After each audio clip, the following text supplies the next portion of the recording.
Sir नमस्कार। सचैव सदगुरुदेव की जय। सर आपन ना कौन कौटू आछंती? भोलानाथ नायक, जयपुर खैरबालेश्वर। सर आपन जेमिति कहले जे संत रामपाल जी महाराज का शरण को आसिया पूर्व कीर्तन करुले एवं से आधार भक्ति करुले, तो कीर्तन अविद्या बोली आपण ज्ञान काठू पाइले आ मुख्य रास्ता काठू पाइले?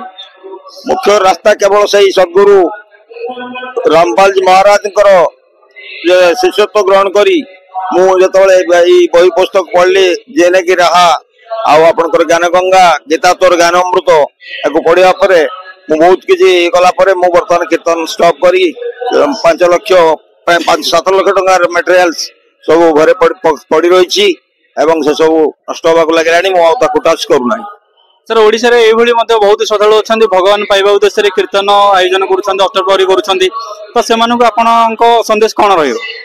आज्ञा मो जगत गुरु तत्वदर्शी संत रामपाल जी को आशीर्वाद नहीं मुझे प्रार्थना करने प्रार्थना करुच्ची जे समस्ते यही बही पुस्तक को पढ़ी ज्ञान अर्जन करी निजर जे जो पुण्य को बजाय रखा पुणी द्वितीय थर मनीष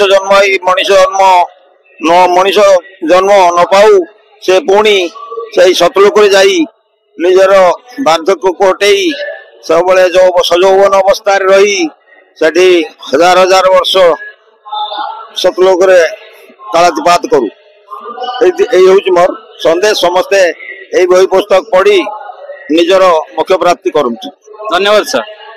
सत साहेब।